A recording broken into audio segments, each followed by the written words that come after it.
Heavenly Father, your children are gathered here today to praise you, to carry on your work. I would ask that you bless them today and bless them as they continue in their endeavors. I'll begin by telling you that I'm originally from Texas. I grew up there. My father was killed when I was a little boy, and I was without supervision. My mother was lacking in any formal education, and she supported us by doing washing and ironing. This occupied her time so much that she had very little time to discipline us. She was a very, very good lady, very good Christian. But she only had time to provide us with the necessities of life. And of course, I was too young to realize the profundity of what she would tell me. I grew up as I pleased. I took to the streets. There were many times before I had reached the double digits that I stayed out all night. When I was hungry, I would just break into a grocery store and eat my fill and leave. I was a little more than a wild animal. I learned early on in life that violence could get me what I wanted. I carried weapons, or a weapon, a knife. I found that what I liked in rhetoric I could make up for in threats, and I found that people would usually comply to a threat of violence. I resigned myself to believe that this is the way that I should live, that I could get what I want by illegal means and by violence. Well, this continued for the better part of my life. I was arrested the first time when I was 10 years old. Jail wasn't that bad. The jail I was in, a friend of mine and myself, he was a couple of years older than I, we had stole, some of you might remember, there used to be a motor scooter called a Cushman motor scooter. And we had a fancy for that, and we wanted it, and we took it. We got arrested in a small town, and put me in jail, and the sheriff brought a watermelon in there and gave us each a half a watermelon. He even put his little dog in the cell with us. And I thought, well, this is nothing. I was eating watermelon and petting the dog. But this trend of malbehavior continued. I was in prison and in reform school, in and out so much that I never really became socialized. I was in prison so much that I knew the ways of prison better than I knew the ways outside. The outside world simply became a place where I would rejuvenate myself, make some money, and have some fun before I would go back. This continued for a long time until I amassed in the neighborhood of 15 years incarcerated in 3 different states, Texas, New Jersey, and New York. The last time I went to prison was in 1982. I was ashamed of myself. I was really, really ashamed of myself. I was disgusted. I was my worst enemy. Well, I went to Attica first. I was in Attica, and they sent me from Attica out of reception to a place called Albion. I was so disgusted, filled with self-hatred, that I wanted to end my life. But I decided to do it, to go out in a flash. There were a couple of guys in the facility that I didn't like. I considered them to be big mouths, extortionists, They were taking advantage of other guys. I've always liked to grab the toughest of the tough to show them that I'm the main rooster. I am the rooster. I wanted to take these two guys off the count. Now, in our terminology in prison, off the count means I wanted to kill them. This obsession became a psychosis in that I actually sat down and planned this out. I was looking for an opportune time. I knew that in killing these two guys, that I myself would lose my life, but I would have rid the earth of three scum guys, three really worthless guys. Well, I was in the yard one day. It's probably a day or two after I had thought this out. I thought the mess hall would probably be the best place to do it, because when a fight breaks out in the mess hall, guys just scatter everywhere, and if you have any problems with any other guys, they're usually settled in the confusion. There's usually many disputes are resolved in the confusion. I was walking in the yard, and the chaplain came over to me. He called me over. He said, "Paul, come here." I walked over. He said, "I would like you to make a Kairos weekend." I said, "What are you talking about?" He said, "Well, there's a program coming in. I'd like you to get involved in it." I said, "What is it?" He said, "I can't tell you." And he said, "I can't describe it. Just tell me you'll go." He said, "There's good food, stuff." I said, "All right, I will." That's all he told me. Now, that night in the mess hall, I talked to a couple of my buddies, and they told me that he had also approached them. The more guys I talked to, the more I realized he had picked out all the bad guys in the place. I thought, what's going on? He's picked out all the hardheads in the whole place. What is this Kairos thing? Are they going to give us shock treatments or something?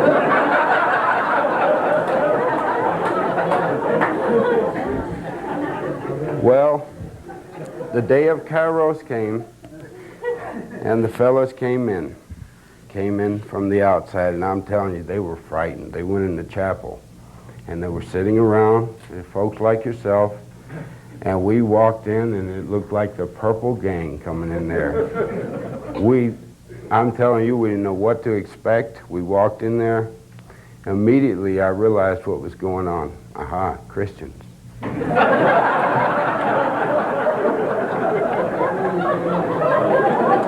I was ready. Well, there are a couple of men here that made that first Kairos. Dick Ushel was one, and he can tell you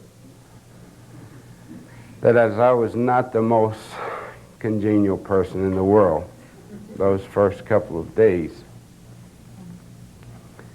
I tried my best to get everybody mad. I said, "I know what you people want. You're burdened with guilt because you've had everything handed to you. Your concept of adversity is your steak is overdone."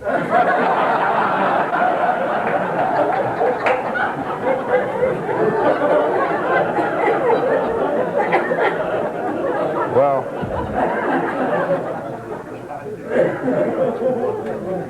I was going to prevent them from coming in and unloading any guilt on me, telling me what a good person they were and what a bad person I am.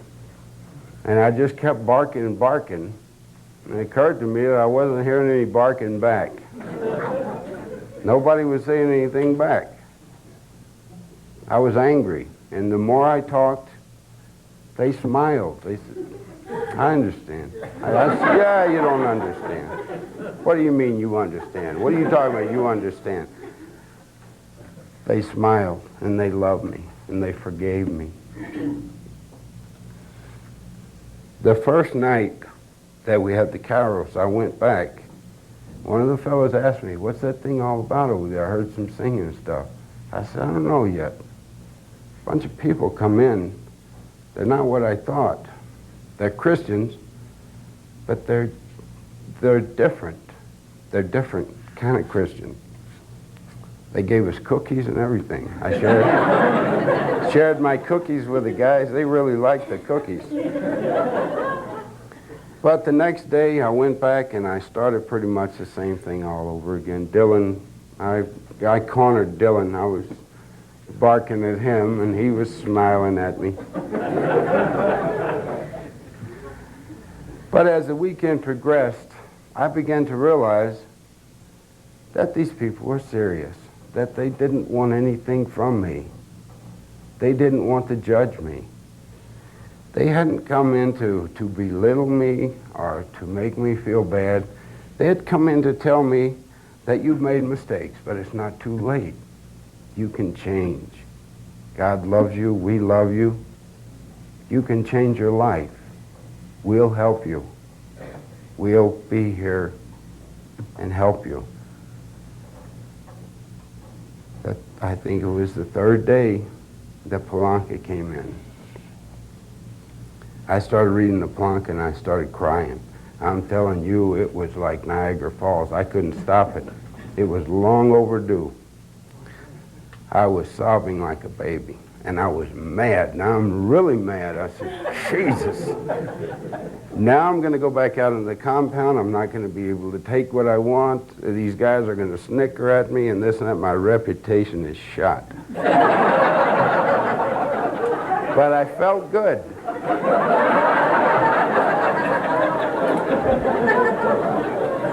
I really felt good. I can honestly say, for the first time in my life, I felt like this enormous weight had been taken off of me. Have you ever been in a situation where afterwards you sit down and your brain is warm and it's numb? It's almost like, I don't know how to explain it. I went back that night to my barracks and I sat down and I was just mesmerized. I was thinking, but it wasn't thinking. I was just, something was going on. A transition was happening. I started reading the Bible. I opened the Bible, and I was ready to punch the first guy that come over and said something to me.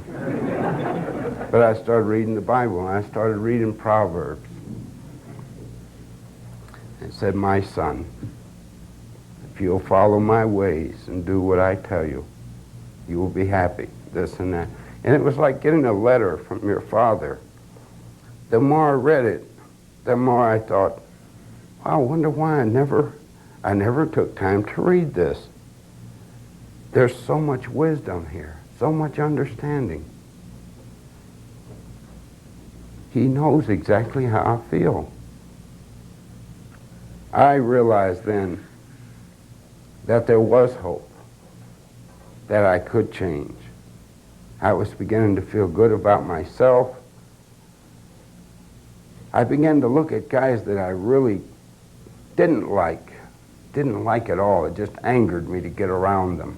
I began to see them in a different way, as frail, frightened human beings, people that needed to talk, that needed to be touched.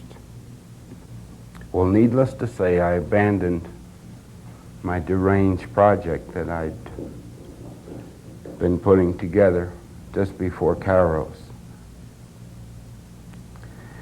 Inside me was beginning to grow a deep hunger, a need to do something to help others.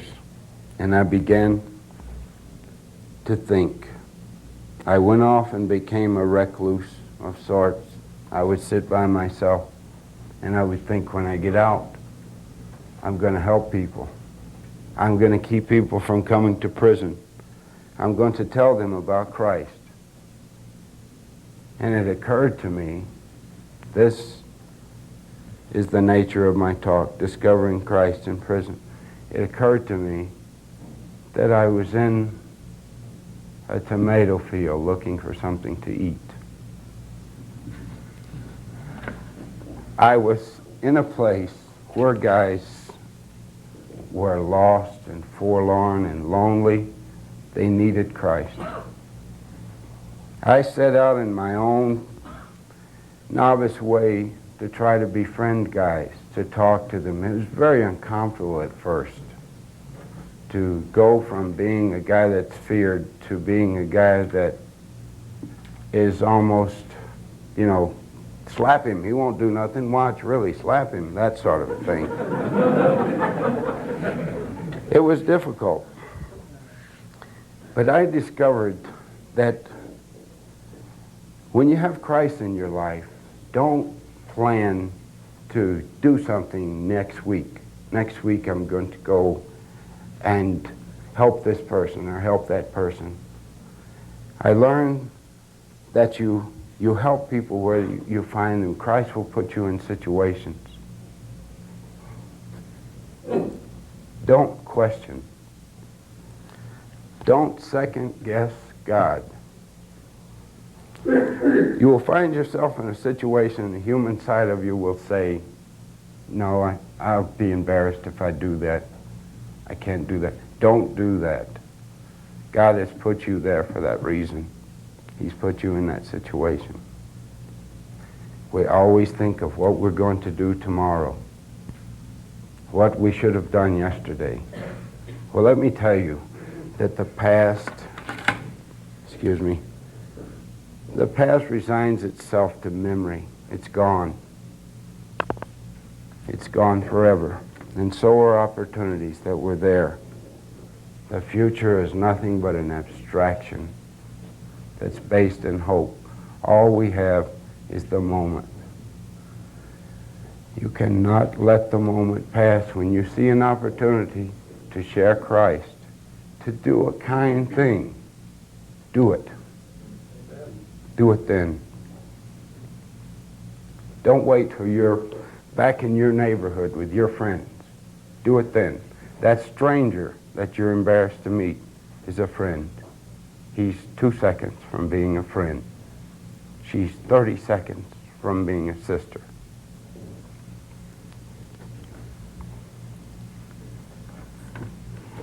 I'm going to conclude this. I would just ask that you all continue the work that you've set out to do. I commend you all for what you've done to date. It's a very worthy cause. The men and women in prison need you. They need Christ. They need to know that someone cares. I suppose that's all I have to say. I want to thank you all very much for having me here. I want to thank Dick Usho for bringing me here and incidentally scaring me to death. It's my first time I ever flew, and Dick scared me to death. But I thank you all, and I love you all, and so does God. We love you.